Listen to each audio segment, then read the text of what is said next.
Alright, what's going on guys, and welcome back to the Edison Club. I'm your host Mike, and today we have a Machina mirror match. This took place over the past weekend at Easy Gaming in Greensboro, North Carolina. It was the monthly Switch event. Before we dive into today's mirror match, as always, please make sure that you like, share, comment, and subscribe. It really just motivates me to keep going, getting better at the game, as well as content creation. Also, while you're here, head on down to this video's description and follow the links I have posted to the other Edison format content creators. Odds are, if you like what I make, you'll like what they make as well. Also in the video description, you'll find the links to my Cash App, Venmo, and PayPal. Should you wish to support the channel in any way, I always greatly appreciate it. Now we've gotten all that stuff out of the way, it is time for our Machina mirror match. So on the left, we have Justin Lucky Baker versus Thomas on the right. Once again, Thomas is a returning player to the channel. We saw him on a previous video a few weeks ago. He's the resident Machina player. He did top Ultimate Time Wizard Raleigh last year with Machina Control. So this should be a really good one. The one that I uploaded earlier this week of the Machina versus Gladiator Beast was just kind of a straight wipe for GBs, proving that Gladiator Beast is a force to be reckoned with in Edison format. But today, none other than a classic good old mirror match. So let's see what we have happen here today.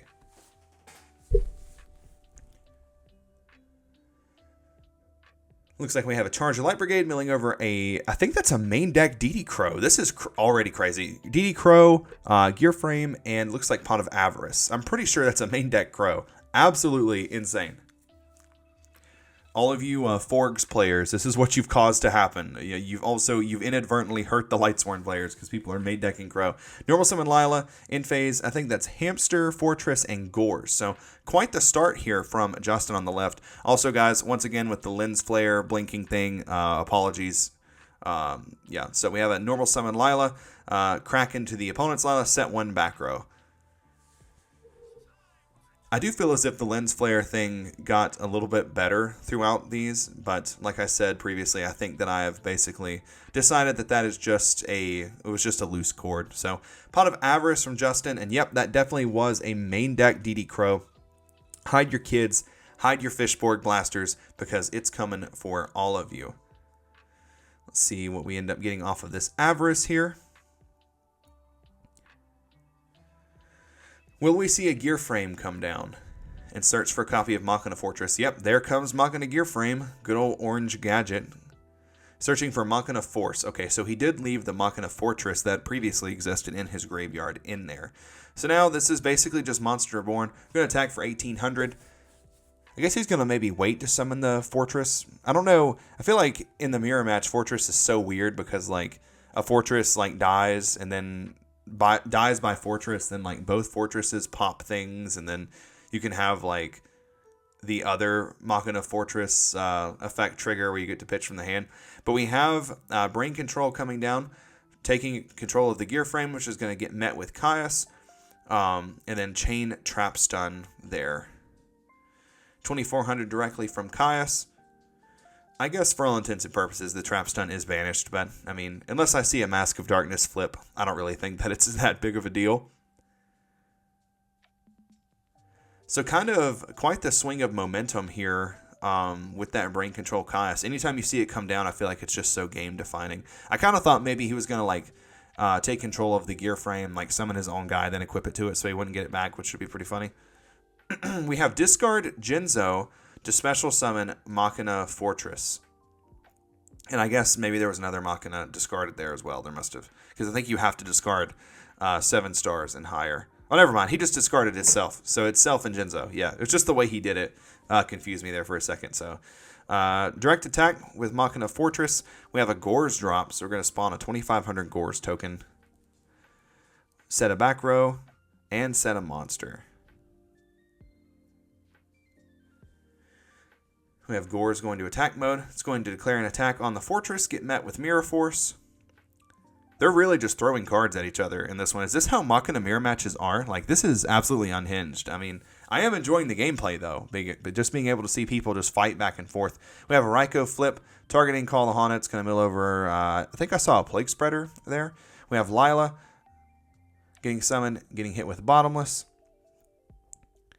And looks like Justin takes game 1 in this Machina mirror match here.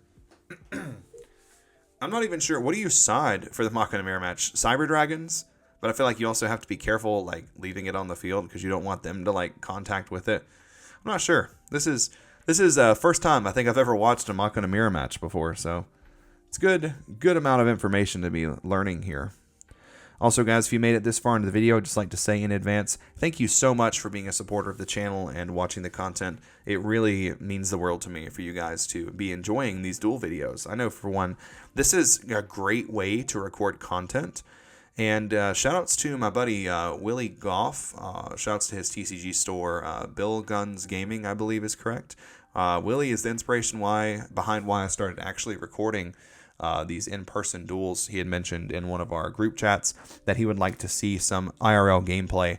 So I took his advice, and honestly, guys, I haven't looked back. This has been a lot of fun. I really enjoy doing the voiceovers and just watching some rounds play, especially when it's your friends, when it's people that you know, and it's just a good time for everybody.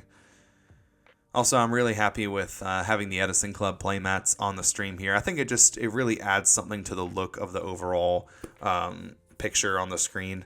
I really like these playmats. Shoutouts to my artist, Samantha. If you want to have your own custom art commission made, you can find her contact information in all of my video descriptions. It's SuperNerdSam, I think at gmail.com. So just head on down the video description. Should you want your own custom playmat design, she made these. This is inspired after the Breakfast Club movie poster. And obviously the original inspiration for the Edison Club was the Hellfire Club from Stranger Things. Now we did the Breakfast Club. We're running out of club things, so I guess next is going to be like Fight Club or something. I'm not exactly sure what other club like movies and media exist, but there's got to be something, right? Like there's got to be more things we can take inspiration from. But this playmat design was something I was just blown away whenever she sent me the final design. I was like, wow, it looks so amazing. All right, guys, looks like we're off to game 2 here. We're going to have Thomas going first. Let's see, do we get like the broken opening? Do we have like gear frame come down with trap dust shoot? We have just a set monster and pass. So obviously this is a Raikou or a Hamster. How have you guys been feeling about Raikou and Hamster? I've been feeling like they're just so slow in the way that Edison keeps evolving. Like, I'm down to only playing one Raikou in Lightsworn now. So we have Pitch Force, Summon Fortress. It is a Hamster, so it's going to spawn into a Raikou. Main phase 2, we have Normal Summon Machina Gear Frame. It's going to search for any Machina monster. I'm really surprised this deck isn't more represented than it actually is. I feel like just having a 3 of Stratos and then like the recurable boss monster of Fortress is just so strong. I didn't see what he searched there because of the glare. Unfortunately, the way this shop was set up, we only had one place that we could set up the stream. And unfortunately, we just have this glare, but thankfully we can make out most of what's going on here. So we have Brain Control. Once again, Brain Control. What a crazy card. Taking control of Machina Fortress. And this could be...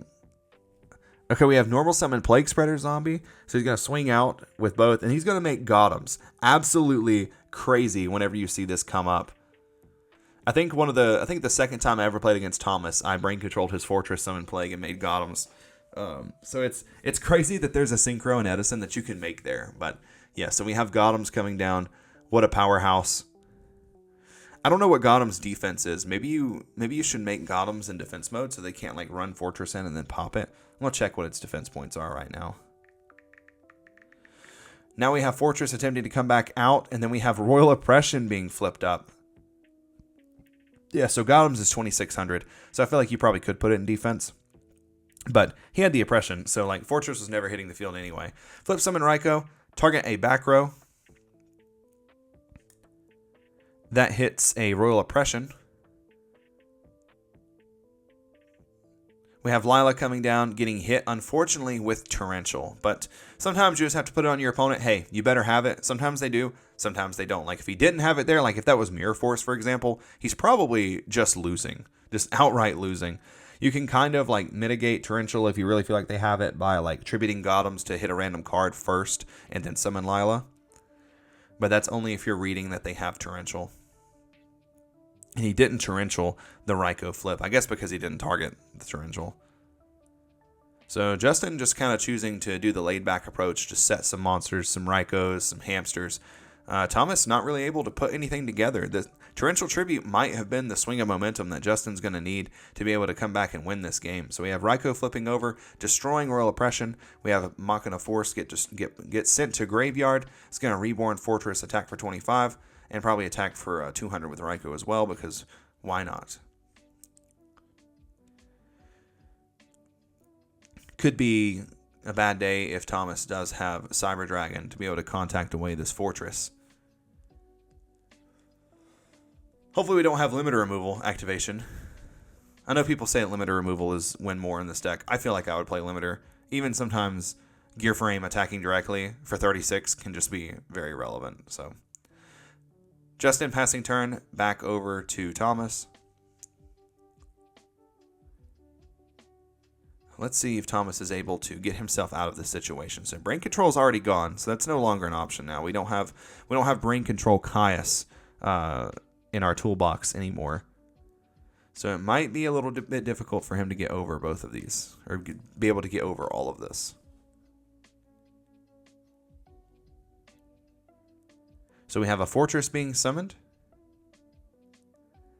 So he can run his fortress into Justin's fortress and then pop the set monster, I believe. I don't think it has to destroy a face-up. I could be wrong.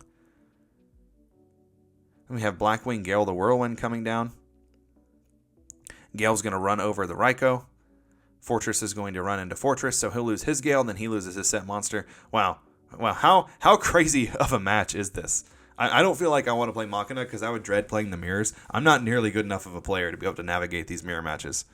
I have to hope I'm ill wolves. Justin drawing and setting a back row.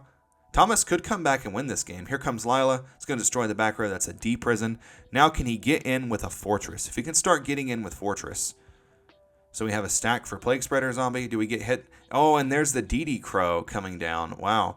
Those DD Crows, man.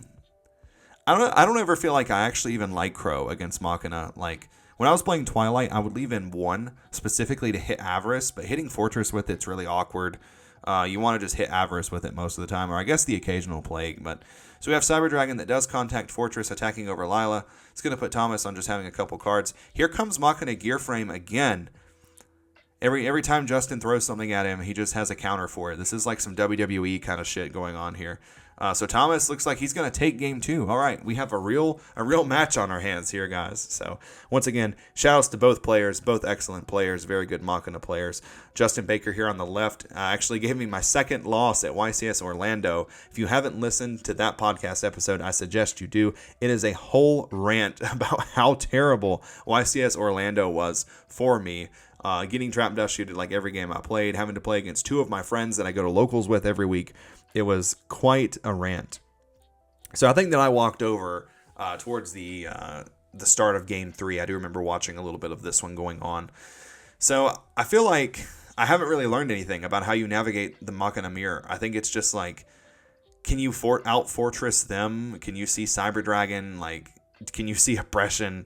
I know I've heard a lot of players speak about how they feel as if there are basically no like good or skillful mirror matches in all of Edison. I think that's being showcased here now. Obviously, both players are very good. They both have a lot of skill, but you're kind of just having to throw cards at each other and just hope that something ends up connecting. Fortresses running into each other, destroying other monsters. Like, how many times did like one player just have an entire field just get broken? Like, we saw a Torrential hit like 3 monsters. We saw a Fortress kill a Fortress, and then a Fortress killed a Gale, and then a Fortress killed a set monster. So both players just back and forth throughout all of this, just throwing everything they can at one another. So let's see who ends up taking this game 3 here, guys. Very excited to see this one. I assume we will have Justin Baker going first here. I like how Justin is shuffling his opponent's deck face down. That's always a good sign. Like, obviously, I know both these guys well enough to know that there's no cheating going on, but it definitely takes away that element. Like, no one can say, oh, you stacked me, you cheated me. Like, bro, I didn't even pick your deck up. I literally just shuffled it face down. Like, who do you think I am? Like, Harry Houdini or some shit?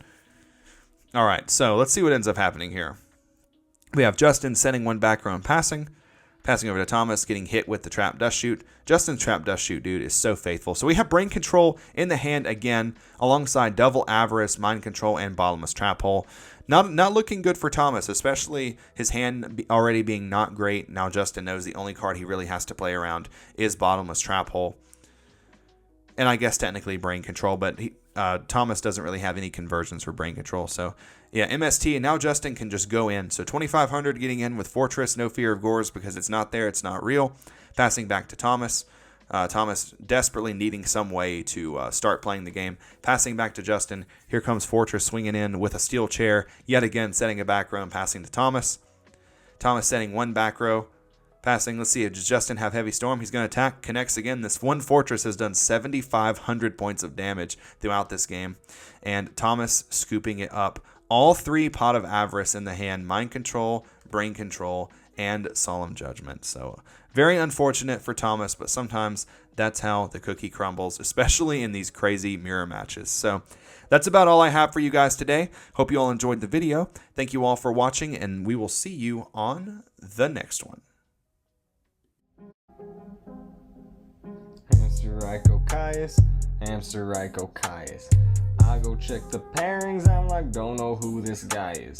Hamster Ryko Caius, Hamster Ryko Caius. 2-0 every round, man, and I ain't even trying. It's just Hamster Ryko Caius, Hamster Ryko Caius.